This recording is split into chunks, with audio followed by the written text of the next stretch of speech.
Guys, welcome to my channel Darshani here. तो guys, बहुत लोग ने रिक्वेस्ट की स्टडी मटेरियल क्लास 12 के लिए। तो मैं आपको क्लास 12 के लिए मैं बताऊंगी, फिर मैं क्लास 11 के लिए भी बताऊंगी, दोनों चीज़ के लिए। तो सबसे पहले क्लास 12 में मैंने स्टार्टिंग में सारी एनसीईआरटी आप खरीद लेना। एनसीईआरटी इंपॉर्टेंट होती है इसीलिए क्योंकि सीबीएसई को एक तरह से बेस दिलाता है, वो मतलब बोर्ड्स का बेस होता है एनसीईआरटी। आप बेस अपना मजबूत करोगे तभी आप बोर्ड्स में अच्छा मार्क्स पा पाओगे। तो आप हिंदी इंग्लिश में तो एनसीईआरटी इंपॉर्टेंट है, तो उसके लिए तो नहीं लेना। और सारे सब्जेक्ट्स एनसीईआरटी का मतलब बुक्स रखो यार, घर में होनी चाहिए सबके, और उसको एक बार पढ़ा होना चाहिए। ये होना स्पेशली पढ़ा एक बार तो होना ही चाहिए। रिवीजन बोर्ड्स के समय तो कोई दिक्कत नहीं है। उसके बाद मेरे पास एक्स्ट्रा बुक्स मैं बताती हूँ। बहुत लोग बोलते हैं कि एनसीईआरटी के थ्रू लोग पढ़ लेते हैं, लेकिन मैं ऐसी नहीं हूँ कि झूठ बोलूँगी बच्चों के तुम एनसीईआरटी पढ़ लो हो जाएगा। नहीं, ऐसा नहीं हो सकता है, क्योंकि आप भी जानते हैं कि एनसीईआरटी में बहुत कॉम्प्रिहेंसिव वे में दिया रहता है और बहुत कॉन्सेप्चुअल रहता है, जो आप हर व्यक्ति नहीं समझ पाएगा यार। मैं भी नहीं समझ पाती। आपको एक्स्ट्रा बुक चाहिए उसको समझने के लिए, कैसे वो है क्या है। तो मैंने सारी के सारे मतलब बुक्स की ऑल इन वन अरिहंत खरीदी थी, जिसमें एक्स्ट्रा एग्जाम्पल्स के साथ साथ वो सब समझाए रहते हैं। बहुत अच्छी बुक है, आप यूज़ कर सकते हैं। यहाँ कोई पेड प्रमोशन नहीं, गाइस, मेरे कोई पैसा नहीं मिल रहा है, वैसे बता रही हूँ आप लोगों के हेल्प के लिए। मेरे को कोई दिक्कत नहीं, मैं नहीं बताती, लेकिन मुझे अच्छा लगेगा कि मेरे सारे व्यूअर्स को अच्छे मतलब रिजल्ट आए, इसलिए मैं बता रही हूँ। तो आप प्लीज़ ऑल इन वन खरीदना, वो अच्छे हैं मेरे हिसाब से। और बोर्ड से मैंने सॉल्व किया, उसके अलावा कोई मैंने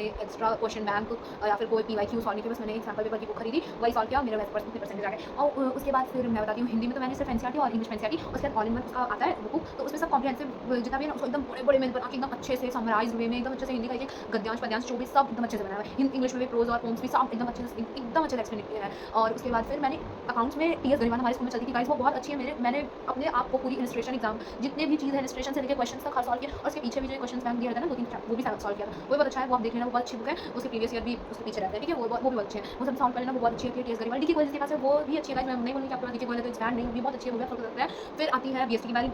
बीएसटी में गाइस मैंने यूज़ किया था एनसीईआरटी में, जनरली बताती हूँ। मैंने अपने 10th 12th में बोर्ड से पहले मैंने पूरे सिर्फ एनसीईआरटी पढ़ा है। मैंने कोई बुक नहीं परचेज की थी एक्स्ट्रा, क्योंकि हमारे स्कूल में एनसीईआरटी से पढ़ाया जाता, तो मैं भी एनसीईआरटी इट्स बोर्ड ये वाला करके मैं वो करी। लेकिन पर मैंने उसके बाद जब प्री बोर्ड्स आए, तो मैंने सोचा कि अच्छा चलो एक बुक खरीद लेना है, जिससे थोड़ा सा केस बेस्ड स्टडी मेरे बचे। लेकिन मैंने तब जाके एक बुक अपने आप में सर बताती हूँ, मैंने संदीप गर्ग खरीदा, तो वो जाके मेरे को थोड़ा सा वे बेटर हुआ, थोड़ा सा वो वाइडर था, कॉन्सेप्चुअल था। आपको अच्छा लगेगा कि वो पढ़ोगे तो आपको मतलब एक पॉइंट में जहाँ जहाँ डिफिकल्टी होती है वो हर वर्ड को अच्छे से समझाया हुआ है मेरे हिसाब से। और उसके बाद हमारे पास इकोनॉमिक्स आती है। इकोनॉमिक्स में मैंने मैक्रो इकोनॉमिक्स में मैंने पढ़ी थी, ये क्या बोलते हैं, संदीप गर्ग की, और वो भी अच्छी, वो बहुत अच्छी है, उससे पढ़ सकते हैं। और मैंने एनसीईआरटी बुक भी पढ़ी हुई है, मैं झूठी बोलूँगी, मैं एनसीईआरटी पढ़ी। उसके बाद लास्ट में आती है ये क्या बोलते हैं, इंडियन इकोनॉमी। इंडियन इकोनॉमी में आप अगर एनसीईआरटी पढ़ रहे हैं इट्स गुड, बट मैंने रिकमेंड करूँगी कि आप एनसीईआरटी पढ़ो, क्योंकि सिर्फ एनसीईआरटी से नहीं होगा, उसमें बहुत छोटे में बताया हुआ है, हर चैप्टर को डिटेल स्टडी में नहीं है। वो मैं एकदम जेन्युइन बताती हूँ, एकदम डिटेल में नहीं है वो। मैंने जो बुक यूज़ किया वो है संदीप गर्ग, वो बहुत अच्छी है। मेरे को संदीप गर्ग की हर बुक अच्छी लगती है, वो बहुत अच्छे से एक्सप्लेन करती है, इसलिए मुझे मतलब लेजिट वो अच्छी है गाइस, आप यूज़ कर सकते हो, वो बहुत बहुत बहुत अच्छी है। फिर उसके बाद हमारी आती है वो फिजिकल एजुकेशन। मेरे फिजिकल एजुकेशन सबसे अच्छा मार्क्स है, मैंने रत्ना सागर की बुक यूज़ की है, वो बहुत अच्छी है। मैंने कोई क्वेश्चन बैंक लिटरली नहीं खरीदा है इसमें,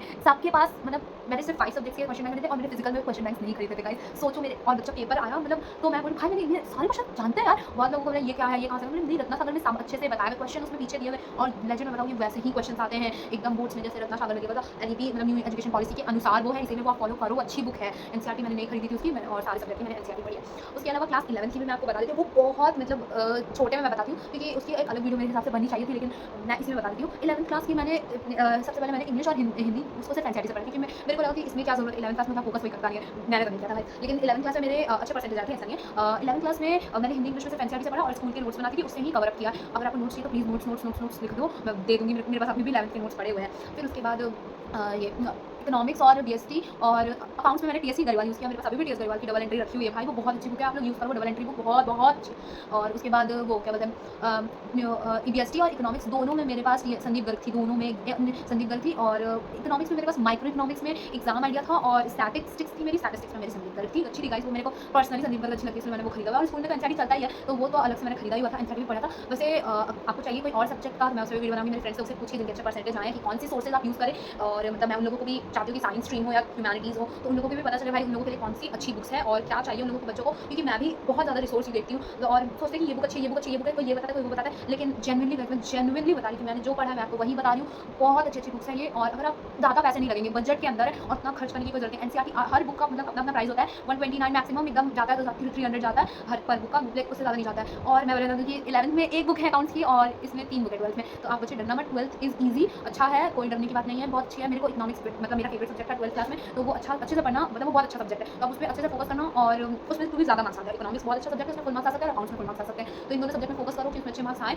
और बीएसटी थ्योरेटिकल है, तो आप थ्योरी को पढ़ना अच्छे से, और हर पैसेज हर चीज़ के कॉन्टेक्स्ट को पढ़ के ही समझ के फिर आंसर करना, क्योंकि अपने से आंसर बनाने की कोशिश मत करना, क्योंकि जब बीएसटी का आंसर देते हैं ना, तो आप जो एनसीईआरटी काउंट जो चेक करते हैं कॉपी हमारे टीचर्स, उन लोग के पास वो आती है एनसीईआरटी की स्क्रिप्ट आती है, तो वो इसलिए मैंने बोला कि आप एनसीईआरटी पढ़ो बीएसटी में, वो पहले एक बार पढ़ लो 12th क्लास वाला एनसीईआरटी पढ़ लो, क्योंकि वो एक की वर्ड्स होते हैं 12th में, तो वो बहुत इंपॉर्टेंट इंपॉर्टेंट होते हैं टेस्टिंग, वो कीवर्ड आपका नहीं रहेगा ना तो फुल मार्क्स नहीं देगा मेरे हिसाब से, जैसा मेरे टीचर्स ने बताया। इसलिए मैं आपको बता रही हूँ कि वो कीवर्ड्स के लिए आप एनसीईआरटी फॉलो करो और संदीप गर्ग, क्योंकि वो भी वो कीवर्ड्स यूज़ किए हैं, मैं इसीलिए मैं बता रही हूँ। और कुछ वैसा है नहीं गाइस, आपको और कुछ चाहिए होगा तो please let me comment down. Bye.